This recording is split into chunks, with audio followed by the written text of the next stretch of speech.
కాకినాడ స్థానిక ఇంద్రపాలెం గ్రామంలో వేంచేసి ఉన్న శ్రీ వల్లి దేవసేన సమేత శ్రీ సుబ్రహ్మణ్యేశ్వర స్వామి ఆలయంలో షష్ఠి వేడుకలు అత్యంత ఘనంగా భక్తి శ్రద్ధలతో నిర్వహించారు.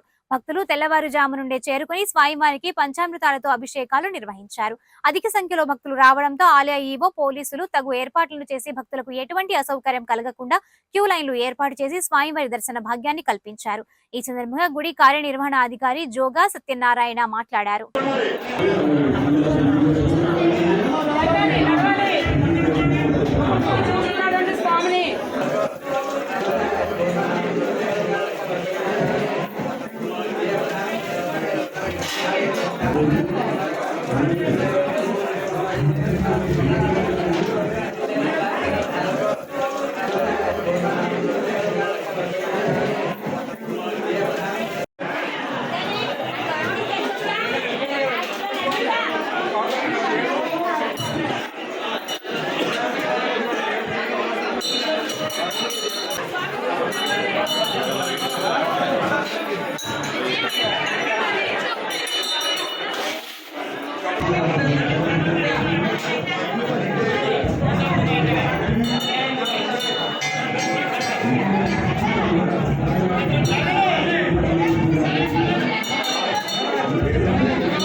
సుబ్రహ్మణ్యేశ్వరాయ నమః.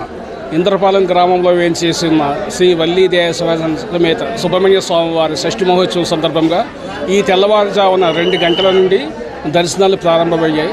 అదేవిధంగా అభిషేకాలు కూడా ఇప్పటి వరకు అంటే సుమారుగా 11 గంటల వరకు అభిషేకాలు జరుగుతూ ఉన్నాయి. 12 గంటలతో అభిషేకాలు పూర్తవుతాయి. అనంతరం స్వామివారి అలంకరణ చేస్తారు. ఈరోజు సుమారు 20 నుంచి 30 వేల మంది ఇప్పటికి వరకు దర్శనానికి వచ్చి ఉంటారు. కానీ ఇప్పుడే క్లౌడ్ కూడా ఇంకా తగ్గుముఖం పెట్టింది. ఇప్పుడు దాకాను తెల్లవారుజామున 4 గంటల నుంచి కూడా జనసందోహం వస్తూనే ఉంది. ఈ వచ్చిన వాళ్ళకందరూ కూడా ఏదైనా అసౌకర్యం లేకుండా ఇక్కడ టెంట్లు ఏర్పాటు చేయడం కానీ, కార్పెట్లు కానీ, మంచినీళ్ళ సౌకర్యం కానీ అన్నీ ఏర్పాటు చేయడం జరిగింది.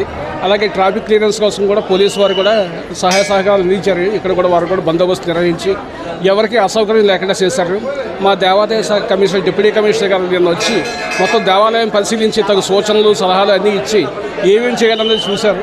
అదేవిధంగా ఇక్కడ సామాన్య భక్తులకి ఎక్కువ ప్రాధాన్యత ఇచ్చి దర్శనాలు బాగా జరిగేలాగా మాత్రం చూసుకున్నాం.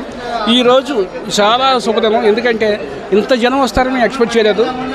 ఇప్పుడు కూడా 8 గంటల నుంచి 11 గంటల మధ్యలో వచ్చేవారు. కానీ తెల్లవారు 4 గంటల నుంచే క్రౌడ్ మొదలైంది. అదే క్రౌడ్ వస్తుంది. కానీ అందరికీ కూడా ఏదైనా అసౌకర్యం లేకుండా ఉన్నవాళ్ళు అందరూ కలిసి మేమంతా ఏర్పాట్లు చేయడం జరిగింది. సార్ లాస్ట్ ఇయర్కి జనం పెరిగారు సార్. లాస్ట్ ఇయర్కి 7 జనం పెరిగారు. లాస్ట్ ఇయర్ అయితే 6 గంటల నుంచి జనం క్యూ లైన్స్ ఏర్పడ్డాయి. ఈ సంవత్సరం 4 గంటల నుంచే క్యూ లైన్స్ కంటిన్యూ అవుతున్నాయండి. స్టిల్ ఇప్పుడు దాకా అవుతున్నాయి. కనీసం 2 గంటల ముందు నుంచి అంటే లాస్ట్ ఇయర్ మీద ఒక 5 నుంచి 6 వేల మంది ఎక్కువ మంది భక్తులు వచ్చి స్వామివారి దర్శనం చేసుకున్నారు. ఈ జిల్లా బైఫర్కేషన్లో విడిపోయాక మన జిల్లాలో ఇదే అత్యంత ప్రాధాన్యత టెంపుల్గా ఉంది. ఇదివరకు ఉమ్మడి జిల్లాలో ఉన్నప్పుడు బెక్కవాలు టెంపుల్ నెంబర్ 1లో ఉండేది. ఇప్పుడు ఈ కాకినాడ జిల్లాలో షష్ఠి మహోత్సవాల్లో విశేషంగా జరిగేది మన దేవాలయం మన ఇదేనండి. జోగా సత్యనారాయణ, కార్యనిర్వహణాధికారి. శ్రీ మహాగణాధిపతయే నమః. శ్రీ గురుభ్యో నమః. హరి ఓం.